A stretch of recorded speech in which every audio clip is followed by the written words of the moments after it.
सबका इस press conference में स्वागत है। I welcome of India. We have with us chief election commissioner Shri Rajiv Kumar ji, election commissioner doctor Sukhbir Singh Sandhu ji, election commissioner Gyanesh Kumar ji. On the dais, we also have with us senior officials from the commission, Senior Deputy Election Commissioner Mr. Nitesh Vyas ji, Deputy Election Commissioners Mr. Hridesh Kumar, Mr. Manoj Kumar Sahu and Mr. Sanjay Kumar. I am Anuj Chandak, Joint Director Media for the Commission. The format of the PC will be as follows. There will be opening remarks by Chief Election Commissioner Rajiv Kumar ji along with a presentation. The copy of the presentation will be shared with you after this press conference. Following this, there will be a question and answer session. Please confine your questions to the review of poll preparedness. When you want to ask a question, raise your hand. Wait for your chance to be called to put out your question. When it's your turn, introduce yourself and your organization and ask your question. I would request you to please keep your mobile phones on silent mode. Now I request Honorable CEC to kindly deliver the opening remarks.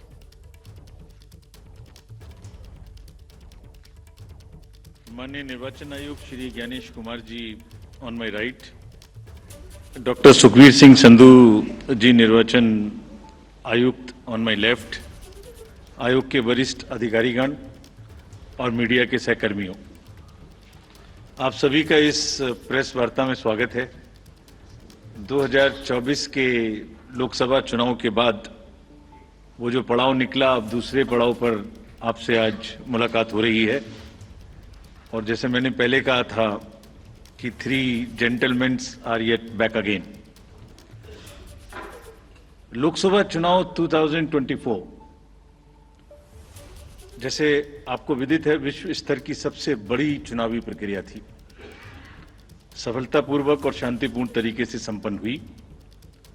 उसने पूरे democratic world के लिए बहुत strongly democratic surpluses create किए, बिना किसी violence के peaceful हुई और देश भर ने चुनाव का पर्व मनाया।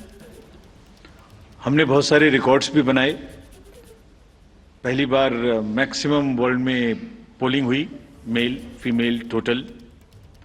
मतदाताओं की लंबी लंबी कतारें, बुजुर्गों की भागीदारी, youth, zero polls, massive seizures और फेस्टिव माहौल हमने देखा।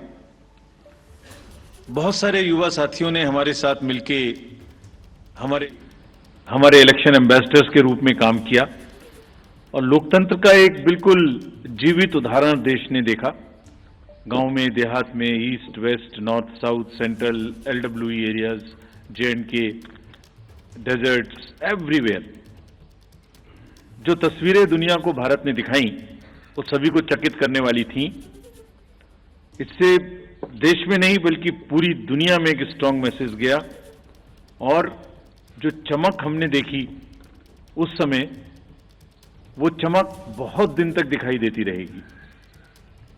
जब जब विश्व में चुनाव होंगे, कहीं भी किसी भी देश में हो, आपको निश्चित रूप से अपने चुनावों की तुलनात्मक याद आती रहेगी। ऐसा हमारा विश्वास है और वो हमें अपनी ताकत का एहसास दिलाता रहेगा। हाल ही में जम्मू कश्मीर और उसके बाद हरियाणा की चुनावी तैयारियों का जायजा लेने आयोग, हमारे सारे सहकर्मी वहां गए थे और एक बहुत ही नायाब किस्म का एंथुजियाज्म और डेमोक्रेसी के प्रति एक ललक और पार्टिसिपेट करने की इच्छा सबके अंदर दिखाई दी। जितने लोगों से हमने बात की, सभी पॉलिटिकल पार्टीज से, बहुत सारे लोगों से भी, सबकी एक मतलब एक ललायक एक इच्छा थी कि जल्दी से जल्दी चुनाव हो। तो हम आपको जो उम्मीद और जो यकीन पैदा हुआ था 2024 का, उसको आगे बढ़ाने के लिए आज आपके सामने है। जम्मू कश्मीर के बारे में पहले जिक्र करूं तो आपको याद है कि मतदान केंद्र पर जो लंबी लंबी कतारें लगी हुई थी, वो जमहूरियत की ताकत का एक बहुत ही बेहतरीन मंजर पेश करती थी। वो सिर्फ लंबी कतारें नहीं थी, वो आवाम की उम्मीदें थी, जज्बातों और उनके मुस्तकबिल की नई तस्वीर लिखने की एक ख्वाहिश थी। Everybody wanted to participate, prove a point that we are here in this queue not only to vote but to demonstrate a very strong desire that democracy flourishes in this area.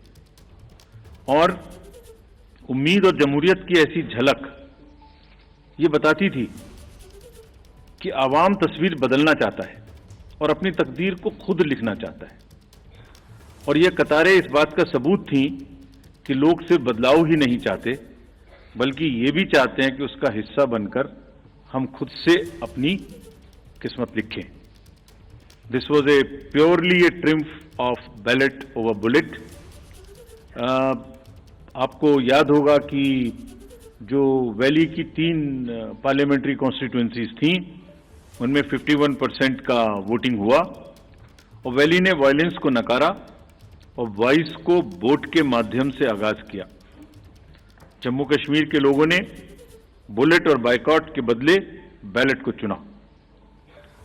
आपको यह भी याद होगा कि Kashmiri migrants के लिए आयोग ने विशेष व्यवस्था की थी. The elections we say should be inclusive. Every section of the society must get a full chance to express themselves during the elections. तो हमने इनको सरलीकरण किया था उस समय में, जो इस समय भी जारी रहेगा. क्या किया था कि फॉर्म एम को हमने रिलैक्स किया था और कुछ बहुत ही कम्बरसम प्रोसेसेस थे जिसमें सेल्फ अटेस्टेशन की आवश्यकता होती, जिसमें ऑथराइजेशन कराने की आवश्यकता होती थी, उसको सेल्फ अटेस्टेशन पर लेके आए थे. उसके बड़े पॉजिटिव रिजल्ट्स भी हमें मिले और लोगों ने बढ़ चढ़ के, माइग्रेंट्स ने भी हिस्सा लिया. ड्यूरिंग द इलेक्शंस रीपोल्स की घटना 0 थी, कोई मेजर इंसिडेंट वायलेंस की नहीं थी. और आपको ये भी याद होगा जैसे पूरी कंट्री में अभियान चला के सीजर्स के बारे में व्यवस्था की गई थी ताकि कोई इंड्यूसमेंट फ्री इलेक्शन हो सके. JNK में भी क्लोज टू 100 करोड़ का सीजर हुआ था. और इस बार भी हम बहुत स्ट्रांग कह के आए हैं कि किसी को भी इंड्यूसमेंट करने देने की छूट नहीं देनी चाहिए. I will explain to you in detail later. So if we now come to the JNK first, there are total 90 assembly constituencies, of which 74 are general, SC are 7 and SC are 6, ST are 9 and SC constituencies are 7. ये delimitation के बाद reservations जो provide किए गए उनकी कहानी है. अगर इलेक्टर्स के डाटा के बारे में बात करें तो JNK में टोटल 87.09 लाख इलेक्टर्स होंगे, जिसमें लगभग ऑलमोस्ट इक्वल 44.46 लाख मेल और 42.62 लाख फीमेल वोटर्स होंगे. बड़ी अच्छी स्टोरी ये भी है कि जिस तरीके से यूथ ने पिछली बार भाग लिया इलेक्शंस में, इस बार उसके बाद फर्स्ट टाइम वोटर्स भी होंगे अराउंड 3.71 लाख. और टोटल अगर वोटर्स को देखें तो 20 lakhs and above would be the youth. And we want to focus on youth as ambassadors of our elections. Electoral roll बनने की प्रक्रिया चालू है और काफी समय से आयोग ये बात की तैयारी कर रहा था कि जैसे ही मौसम थोड़ा ठीक हो, जैसे ही अमरनाथ जी यात्रा खत्म हो, तो आप देखेंगे कोइंसिडेंस नहीं है, 19 अगस्त को अमरनाथ जी यात्रा खत्म होगी और 20 अगस्त को फाइनल रोल भी पब्लिश हो जाएगा. So it has been a work in progress to synchronise every activity in a way that we do not make any delay in doing elections in JNK, and this is what we announced in JNK in Jammu when we were there in March. ये publication 20 को हो जाएगा. सभी political parties को इसकी copy electoral role की उपलब्ध कराई जाएगी. अगर पोलिंग स्टेशंस के बारे में देखें तो टोटल पोलिंग स्टेशंस JNK में 11,838 होंगे, जिसमें लोकेशंस होंगी, जिसमें एक जगह पर 2 या 3 भी बूथ हो सकते हैं. तो टोटल लोकेशंस वुड बी 9,169, जिसमें अर्बन एरिया में अराउंड 2,300 और लोकल रूरल एरिया में अराउंड 9,500 बूथ्स होंगे. So predominantly it's a rural kind of area. Average voters per PS would be around 735, और हम जैसे हर बार करते हैं यहां भी वीमेन मैनेज्ड, पीडब्ल्यूडी मैनेज्ड और मॉडल पीएस बनाएंगे। वैसे तो इंस्ट्रक्शंस हमने दिए कि हर पोलिंग स्टेशन पे एक उत्साह का माहौल होना चाहिए, एक उत्सव का माहौल होना चाहिए, और सभी को किसी ना किसी तरीके से नए तरीके से बनाएं। लेकिन खास तौर से जो मॉडल पोलिंग स्टेशन हैं वो करीब करीब 360 होंगे। आपको एक तस्वीर दिखाते हैं कि कुछ पोलिंग स्टेशंस वहां किस प्रकार के हैं, नायाब हैं। जैसे अगर आप देखें तो कोराबल पोलिंग स्टेशन है, 100% ST population, strategically located at the border, and you will believe the turnout in parliamentary constituency 80%. So बिल्कुल सरहद पर है और 80% पॉपुलेशन है। ऐसी अगर देखेंगे just a few glimpses, otherwise her polling station अपने आप में एक तस्वीर बयां करता है। जब चुनाव होंगे तो आपको दिखाएंगे। हमने वेबसाइट पे पिछली बार भी किया था, इस बार भी करेंगे कि आपको लाइव फोटोज गैलरी एचडी में हम आपको लोड करेंगे। वहां पर आप जब चाहें जब उस स्टॉक को देख सकते हैं, यूज कर सकते हैं, एंजॉय कर सकते हैं। इसी तरीके से फ्लोटिंग में भी शिकारे में एक पोलिंग स्टेशन था, और कितने लोगों के वोट लेने जाता है? सिर्फ 3 लोगों के। So this is the beauty of the Indian elections. Changed scenario after the parliament elections. तो जो क्लियर मैसेज थे और जिस पर हम बिल्ड कर रहे हैं, देवर एक्शन ओवर एपैथी। लोगों में ये नहीं था कि कुछ नहीं हो सकता, कैसे होगा, जाएंगे तो ये हो जाएगा, वो हो जाएगा। नहीं, people were there to participate in the elections. The long queue, the shine on their faces were testament to this particular thing. There was a belief over cynicism. There was thriving political participation in entire election. There was intense campaigning. These are the positives. A bit of change in the security scenario also since then. So, what do we want? We want that the layers of democracy are strengthened in J&K. What does that mean actually? ये मतदाता बढ़ गए, ये एक aspect है। Percentage of voting increase, this is one aspect of strengthening of democracy. कितने लोगों ने इलेक्शन में पार्टिसिपेट किया, कैंडिडेट बने, दिस इज अनदर एस्पेक्ट। ये अलग आयाम है। लोगों की इच्छा है कि वो पार्टिसिपेट करें। कितने लोगों ने रैलीज निकाली, कितना प्रोसेशंस हुए, कितनी पब्लिक मीटिंग्स हुई, कितने लोगों ने सी विजिल पे शिकायत की, कितने लोगों ने सुविधा से applications दी।